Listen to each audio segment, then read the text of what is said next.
Hi and welcome back. So a few years ago, you may remember it, a social media trend challenged people to see if they could stand up off the floor without using their hands. Nowadays, it's all about how long you can balance on one leg while you're brushing your teeth. These quirky tests promise to tell us how well we're aging, but can they really do that? And if they do, how accurate are they? When we talk about aging well, we're usually referring to both physical and psychological well-being. This includes feeling good. This is known as hedonic well-being, and finding meaning and purpose in your life. And we know this as eudaimonic well-being. Engaging in activities and monitoring ourselves plays a role in both. But aging isn't just about how strong your grip is or how fast you can walk. It's a complex mix of physical, cognitive, emotional, and social changes. And no single test, no one test can capture all of these or capture the whole picture.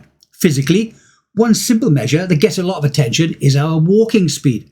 According to one oft referenced study, people who walk faster than 1.32 meters per second, that's just under 3 miles per hour, were less likely to die in the next 3 years. This was humorously framed as too fast for the Grim Reaper to catch. Now, on the flip side, a slower walking speed, that being below 0.8 meters per second, that's slower than 1.8 miles per hour, can be a sign of sarcopenia. Now, sarcopenia is the age-related loss of muscle mass, muscle strength, and also function. This typically begins around the age of 40, and it accelerates after the age of 60. This condition increases your risk of falls, frailty, and metabolic disorders.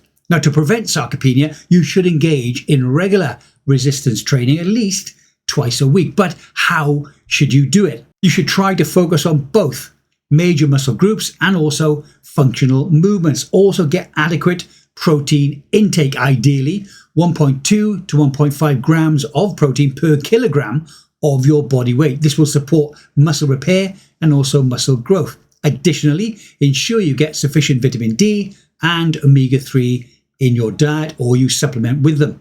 Avoid sedentary behavior and aim to get between 7 and 9 hours sleep every single night with a consistent, and this is important, bedtime and wake up time too, even at the weekends. Now, early intervention is key to maintaining independence and your quality of life, or our quality of life. These are all important indicators of age-related decline. But while these markers are very useful, they're not always easy to measure if you're at home. Most research relies on specialist equipment, and your local GP probably doesn't have a grip strength dynamometer sitting in his drawer.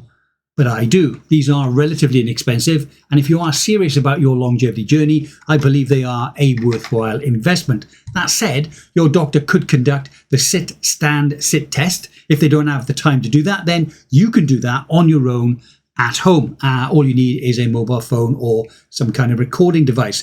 The sit, stand, sit test uses a chair to measure your lower body strength, as well as endurance and functional fitness. Now, it involves standing up and sitting down from a chair repeatedly for a set period of time, often around 30 seconds. And this is without using your arms to help you up. The goal is to complete as many full repetitions as possible in the time limit. This test is commonly used to assess leg strength and monitor progress in older adults or those who are taking part in rehabilitation. The higher the number of repetitions indicates a better lower body strength and reduced risk of falls or disability. So, what can you realistically do to track your own aging? To truly understand how you're aging, it helps to think beyond your physical health. This is because mental sharpness, emotional resilience, and social connection matter just as much. In summary, going from the least powerful predictor to the strongest, okay? So clean air, which is great, it doesn't predict how long you will live. Whether you have your hypertension treated is good, still not a strong predictor. Whether you're lean or overweight, you can stop feeling guilty about this because it's only in third place. How much exercise you get is next, still only a moderate predictor. Whether you've had a cardiac event and you're in rehab and exercising, getting higher now. Whether you've had a flu vaccine. Did anybody here know that having a flu vaccine protects you more than doing exercise? whether you were drinking and quit, or whether you're a moderate drinker, whether you don't smoke, or if you did, whether you quit. And getting towards the top predictors are two features of your social life. First, your close relationships. These are the people that you can call on for a loan if you need money suddenly, who will call the doctor if you're not feeling well, or who will take you to the hospital, or who will sit with you if you're having an existential crisis, if you're in despair. Those people, that little clutch of people, are a strong predictor, if you have them, of how long you'll live. And then something that surprised me, something that's called social integration. This means how much you interact with people as you move through your day. How many people do you talk to? And these mean both your weak and your strong bonds. So not just the people you're really close to who mean a lot to you, but like, do you talk to the guy who every day makes you your coffee? Do you talk to the postman? Do you talk to the woman who walks by your house every day with her dog? Do you play bridge or poker or have a book club? Those interactions are one of the strongest predictors of how long you live. One thing you can do is to assess your cognitive fitness, which includes skills like attention, memory, and also flexibility. Here are some cognitive tests or assessments that you can try at home. A popular one and a simple one is the trail making test. It's widely used as an assessment to evaluate attention, visual scanning, processing speed, and also cognitive flexibility. It has two parts. First is to connect numbers that are scattered all over the page in sequence by drawing a line between them and then continuing until you reach the highest number. You should record how long it takes you to complete this task. Now, the second part is very similar to the first, but this time you connect numbers to their position in the alphabet. So you draw a line from 1 to A, then 2 to B, 3 to C, and so on. Now, another popular assessment is the Stroop Test or the Stroop Task. This challenges your ability to ignore competing information. So you try to say the colour of a word, not the word itself. So it's like saying red when you see the word blue, but it's actually printed in red. It is harder than it sounds, so let's try a few. The answer is yellow. The answer is blue. Now you can also do this with numbers. This time you say how many numbers are on the screen, ignoring the digit itself. So for this one, you should say 4. Let's try a few more of these. The answer is 5. Again, 5. There is also a dual task challenge. This involves the physical and the mental. For this, you'll need to walk at your normal walking speed while counting backwards from 100 in sets of 3. If your walking speed changes significantly, then it could indicate some cognitive strain. It's also important to remember that these kind of tests or assessments can challenge some people, like me, who do have issues with mental arithmetic even when we're not walking. These kinds of assessments show how well your brain handles competing demands. This is a key ability that becomes even more important as we age. This skill is known as cognitive flexibility, and it helps you adapt to changing situations, switching between tasks, and also managing distractions. Now, trying out these assessments is great, but how do you know if you're actually improving? After all, when you've spent a lot of time trying to improve your walking speed or your Stroop ability, it's important to know whether or not you are actually feeling or seeing any benefits. Some measures, like single leg standing, can vary widely from day to day or even hour to hour. You might get better from just repeating it because you practice it all the time. This doesn't necessarily mean that you're actually aging any better. It just means that you've practiced them. Others, like the grip strength test, change very slowly, even with regular strength training. And some improvements are task specific. Getting better at the trail making test, that's the one with the words and the letters, doesn't necessarily mean that you're going to get any better at playing Wordle, Waffle, or Wordmaster. That's why it helps to complete these tasks a few times at the start.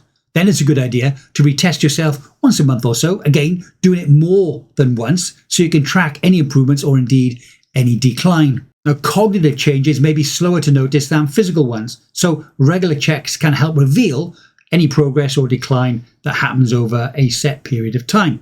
There's no one single test or score that can capture how well you're aging overall. Think of it more like a jigsaw puzzle. Physical health, mental agility, emotional balance, and social connections, they all do matter, and they all interact with each other to a certain degree at one point or another. And of course, even if you perform well, some changes in the future may be well out of your control. No tests can fully predict what lies ahead for any of us. Now, some may say that the best sign of aging well isn't how fast you walk or how long you can stand on one leg, it's how you feel about your life. Are you feeling engaged? Are you feeling content?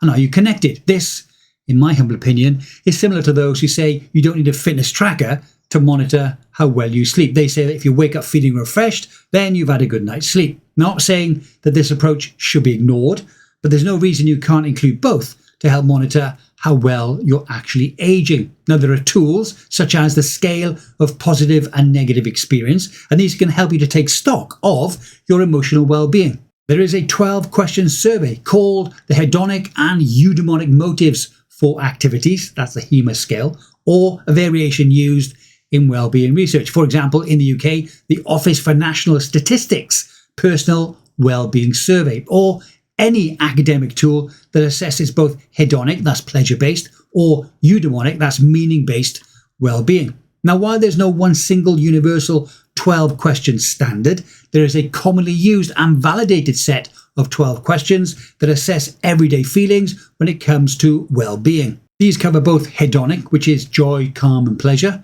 and eudaimonic, which covers purpose, meaning and personal growth experiences. Now, I'll show you the questions in just a moment, but this is the type of scoring scale that is usually used. And if you go through the questions, maybe want to pause the video to just jot down what your score is. So these are the first 6 questions. Ask yourself the question and then assign yourself the most relevant score.